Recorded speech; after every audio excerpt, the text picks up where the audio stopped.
The Queen of Swords is water of air, okay? And water of air in the I Ching is hexagram number 28, preponderance of the great, which is just sort of to summarize it, is things are fast reaching a breaking point. Revolution isn't required, but it's wise to start planning a transition strategy. Okay. Now, this is from the Tarot of Ceremonial Magic. You'll notice that the Queen has a very handsome man's head in her hand there, and she's looking very queen-like and aloof.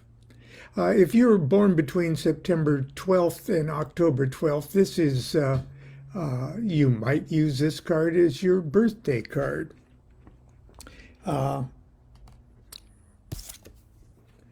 There's Crowley's or Frieda Harris's version of it. And you can sort of see the water of airness represented by that cloudy sky that she's in. The clouds are full of water, but she's still in the air. And see those spiky things coming out of her back there, or in back of her? Because this is the suit of air, many of the characters of the air suit have very stylized wings. Believe it or not, those are wings behind her.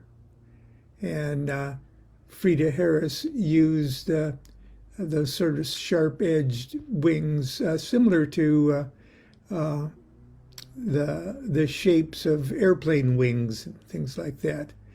The Knight of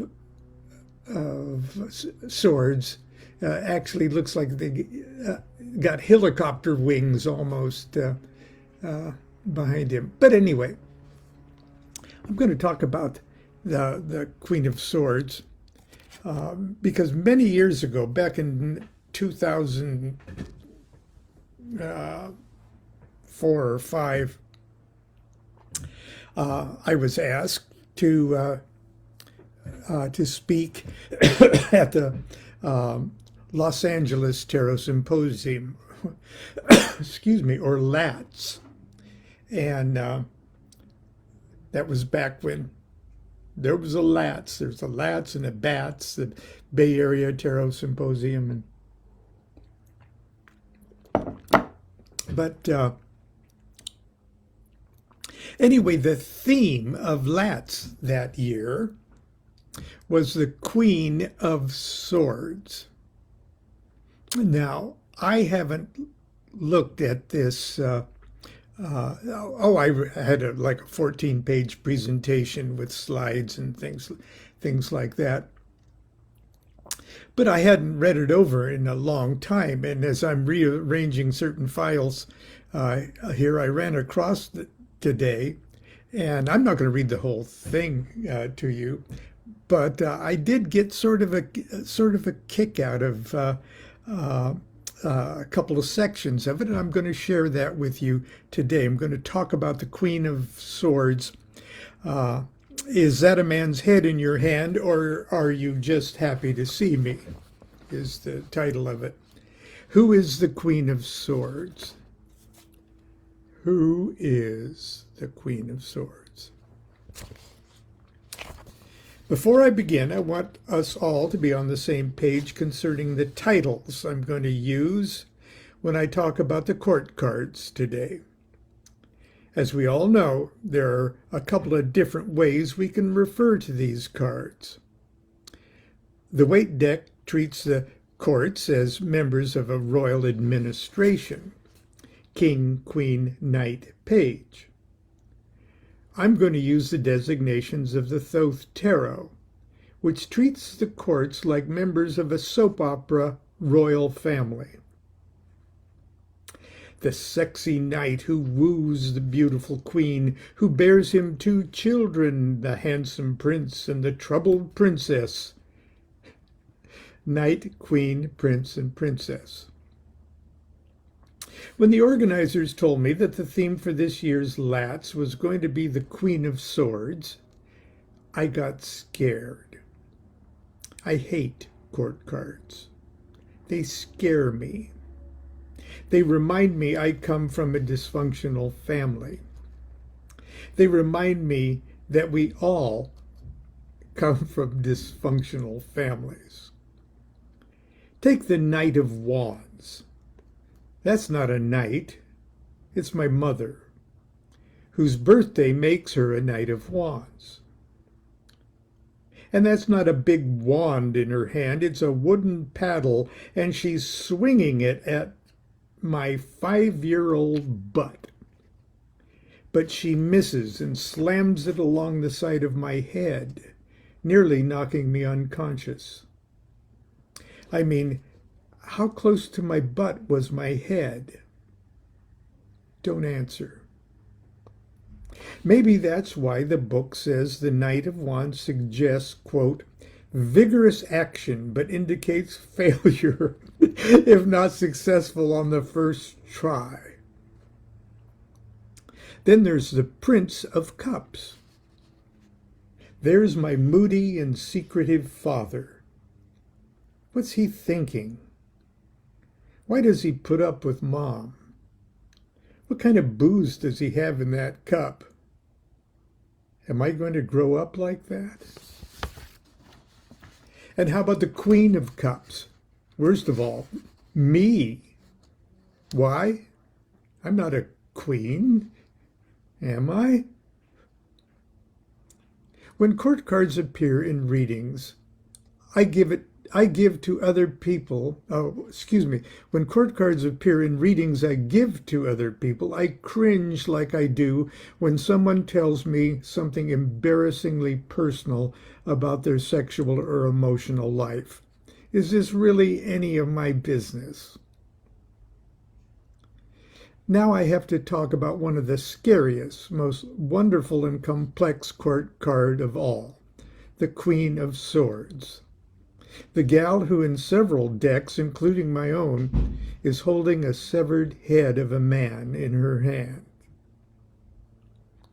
Paul Husson, in his wonderful book, Mystical Origins of Tarot, gives us a great peek at the primitive roots of this lady, and I don't mean her hair. He ties her to the goddess Athena, in particular, Pallas Athena. Here's what he says. Pallas was the Paris pattern name for the Queen of Spades as early as 1493. Now, spades, spada, sword, okay. Maybe earlier. In Greek mythology, Pallas was known as Athena. She sprang full-grown from the head of Zeus, the ruling god of Olympus. As a virgin goddess of wisdom, she championed the Greeks during the Trojan War. Whereas the god of war, Ares, the Greek Mars, championed the Trojans. The poet Homer, in his Iliad, describes both deities battling out together on the plain in front of Troy, Pallas triumphing over Ares, illustrating the power of the intellect over brute force. In her day, the chaste Pallas was referred to by poets as La Pucelle, the maiden. This also happened to be the nickname given to Joan of Arc, whom the Queen of Spades is also sometimes said to represent, unquote. That was from Paul Hudson. Somewhere along the line, all this wisdom and maidenhood talk went south on us and turned pretty dark. What happened? Did men start interpreting her? Although the Queen of Swords remains pretty good to look at, Nobody should be very happy to be around her. Attila and Waite pegged her as a widow who, when she's not busy being mean and devious and hypocritical, is busy not doing much of anything useful. She stands for sadness, embarrassment, privation, riches with discord, joy with grief, mourning, and sterility. And that's when the card falls upright. When reversed, she's just flat out nasty, a malicious woman who brings misfortune and sorrow. Thalassa, this isn't you. Thalassa's a lovely, lovely, saintly person. She's a Queen of Swords, too. I remember that because I once attended a birthday celebration for Thalassa, and they had a flat cake, and the frosting was a perfect image of that. I mean, it was perfect. I don't know how they did it. But I digress. Hello, Thalassa. But come on, nobody can be that bad all the time. When we dissect her majesty with the tools of Kabbalah, we discover deep down inside someone who is, to quote MacGregor Mathers, quote, intensely perceptive, subtle, quick, confident, often perseveringly accurate in superficial things, graceful, fond of dancing and balancing. Now I know that many tarotists, if that's how to pronounce it, dismiss the Kabbalistic methods of analyzing the cards. But I bet those of you who are the Queen of Swords, whose birthday falls between September 12th and October 12th, would rather think of yourselves as graceful and intensely perceptive dancers than mean and scheming, bummed-out, devious, hypocrite widows. This afternoon, I'm going to use a couple of tools of the Hermetic Kabbalists to excavate the complex nature of the Queen of Swords and see how she can at once be Joan of Arc, Imelda Marcos, and Bob Dylan. They all have their birthdays within the Queen of Swords. Let's start by seeing how the Kabbalists arrange things in the 56 cards of the tarot we call the Lesser Arcana. Then I go on and have handouts with tables and things like that explain how 3 small cards live inside 12 of the court cards, all of that stuff. The handout explains and illustrates how court cards and the small cards of the tarot receive their astrological and Kabbalistic pedigrees. I'll quickly take us step by step through these 7 tables. Well, I'm not going to do that this morning here. But I won't spend too much time doing that because the Queen of Swords hates it when I talk too much about other cards. As a matter of fact, if you're completely new to all of this, don't waste a lot of time right now struggling to understand it all. Just follow along with the handouts and be confident that later, with just a few moments of study, you'll see the method to the madness. Okay, then I do that, but I'm not going to do that today. I'm going to close with a couple of things I wrote in my book, Understanding Aleister Crowley's Thoth Tarot, about the Queen of Swords. Water of air is suggestive of clouds that either promise life-giving rain or the threat of torrential cloudburst. And that's where we really see. This is what I'm talking about. She holds the severed head of a bearded man in her left hand, and the sword that probably did the job in her right. There it is. One might think this grisly touch is just another gruesome Crowleyism. It's not. This image is the classic Golden Dawn description of the Queen of Swords and makes a fundamental Kabbalistic statement. The suit of swords represents the formative world, the mind's eye of deity. Swords' counterpart in the human soul is the intellect, which of course is centered in the brain, in our head.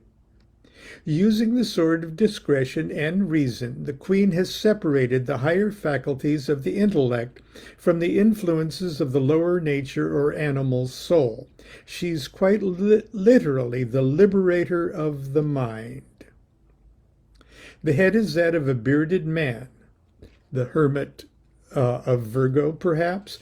Now, the reason that I bring up Virgo there is because the Queen of Cups rules the last 10 degrees of Virgo, and then the first 20 degrees of Libra. The influence of Virgo moving into Libra gives the Queen of Swords practicality and grace of a great monarch. This native should be intensely perceptive, a keen observer, a subtle interpreter, an intense individualist, swift and accurate at recording ideas. In action, confident, in spirit, gracious and just. Her movements will be graceful, and her ability in dancing and balancing exceptional. And that's Crowley's quote there. If ill-dignified, this is mine, if ill-dignified, she can be as cruel and as dangerous as she looks. Okay. That was a little bonbon from a past presentation for our Sunday school this morning. Anyway, that's that. Constance and I speak tonight at 418 Oasis, OTO, here in Sacramento. If I've posted the information on my Facebook page, and if that looks like something you're interested in doing, please click on that link and let them know that you'll be attending. Anyway, for those of you who will see tonight, we'll see you tonight. And for everyone else, we'll see you tomorrow, hopefully. Until then, enjoy the rest of your weekend.